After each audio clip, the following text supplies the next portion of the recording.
오늘 우리가 볼 하나님의 말씀은 창세기 21장 12절부터 13절까지 하나님이 아브라함에게 이르시되 내 아이나 내 여종으로 말미암아 근심하지 말고 사라가 내게 이른 말을 다 들으라. 이삭에게서 난 자라야 내 씨라 부를 것임이니라.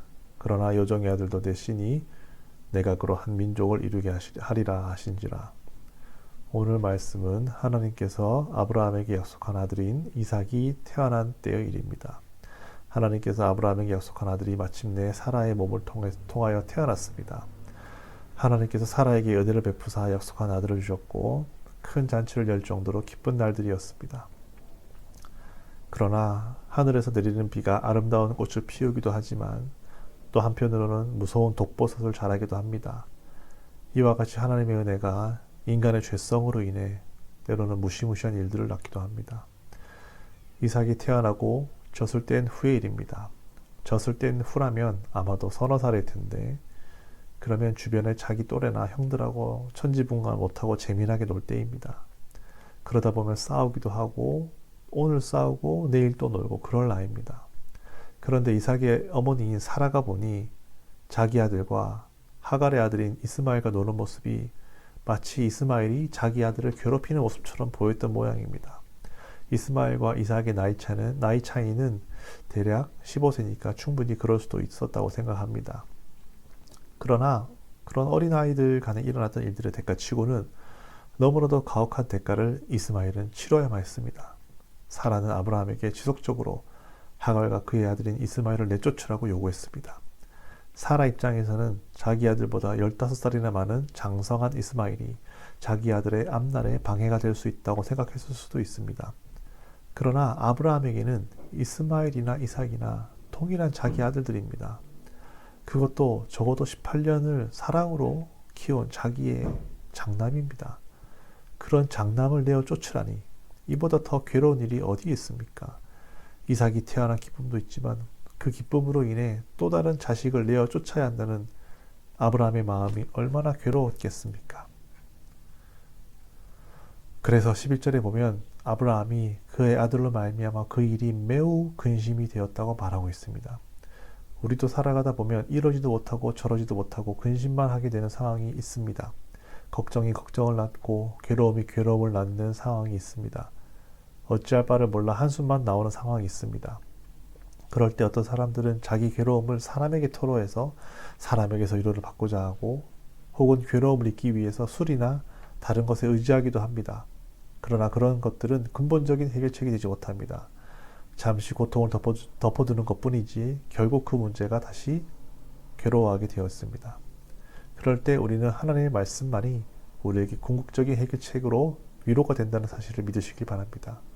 12절 13절에 괴로워하는 아브라함에게 하나님이 말씀을 주셨습니다. 하나님이 아브라함에게 이르시되 내 아이나 내 여종으로 말미암아 근심하지 말고 사라가 내게 이른 말을 다 들으라. 이삭에게서 나는 자라야 내 씨라 부를 것임이니라. 그러나 여종의 아들도 내 씨니 내가 그로 한 민족을 이루게 하리라 하신지라. 하나님은 아브라함에게 내 아이나 내 여종으로 근심하지 말라 하셨습니다. 하나님은 아브라함이 무엇 때문에 괴로워하는지 다 아셨습니다. 하나님이 우리의 근심하는 것을 그 이유까지 다 알고 계시다는 사실을 먼저 믿어야 합니다.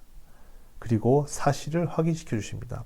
이삭에게서 나는 자라야 내 씨라 부를 것이라는 점입니다. 지금 아브라함은 이스마엘을 버려야 할지도 모르는 그런 상황 때문에 혈육의 정이라는 감정에 너무 매몰되어 매우 근심하는 중에 있습니다. 물론 괴로운 상황임은 분명히 맞으나 하나님께서 상기시켜 주신 것은 이삭의 자손만 약속의 후손으로 인정하겠다는 약속을 상기시켜 주셨습니다.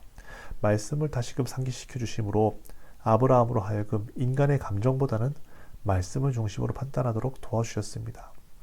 그리고 마지막으로 이스마엘도 내 육체의 씨가 맞기 때문에 하나님께서 책임지고 큰 민족을 이루게 하신다는 약속도 하셨습니다. 아브라함이 걱정하는 부분이 무엇입니까? 이 어린 이스마엘이 아버지의 집에서 내쫓겨가서 아무런 보호막도 없는 세상에서 그만 죽지 않을까라는 것이 제일 걱정스럽지 않겠습니까? 아버지를 원망하며 굶어 죽지 않을까 이런 마음이 아브라함을 괴롭게 하지 않았겠습니까? 그런데 하나님께서 말씀하시기를 내가 그로 큰 민족을 이루게 하리라. 이보다 더 큰 위로가 어디 있습니까? 사람의 위로는 그저 말뿐입니다. 힘내, 괜찮을 거야, 긍정적으로 생각해. 아무런 힘도 없고 성취할 능력도 없는 그저 위로의 말뿐입니다. 그러나 하나님의 말씀은 살았고 운동력이 있고 성취할 능력도 있습니다. 그래서 진정한 위로가 되는 말씀은 오직 하나님 말씀밖에 없다는 것입니다. 사랑하는 성도 여러분, 마음이 심히 괴롭고 어려울 때 예수님께서도 겟세마네 동산에서 땀방울이 핏방울이 되기까지 기도하신 것을 기억하십니까? 바로 하나님의 말씀만이 진정한 위로요, 나의 상황을 이겨낼 수 있는 진정한 힘이 되기 때문입니다. 오늘 우리도 이런 하나님을 알고 나의 모든 괴로움을 하시고 능히 구원하실 그분께 말씀을 구하는 우리 모두가 되기를 소망합니다. 기도하겠습니다. 사랑과 은혜가 충만하신 하나님 아버지, 제가 어렵고 힘들고 괴로울 때 더 기도하게 하시고 더 하나님의 말씀을 구하게 하여 주세요. 그래서 그 말씀이 나를 살리고 세우는 체험을 하게 하여 주시고 그 말씀이 반드시 나의 모든 어려운 상황에서 구원하는 능력의 말씀이 되게 하여 주세요. 감사드리고 예수님의 이름으로 기도했습니다. 아멘.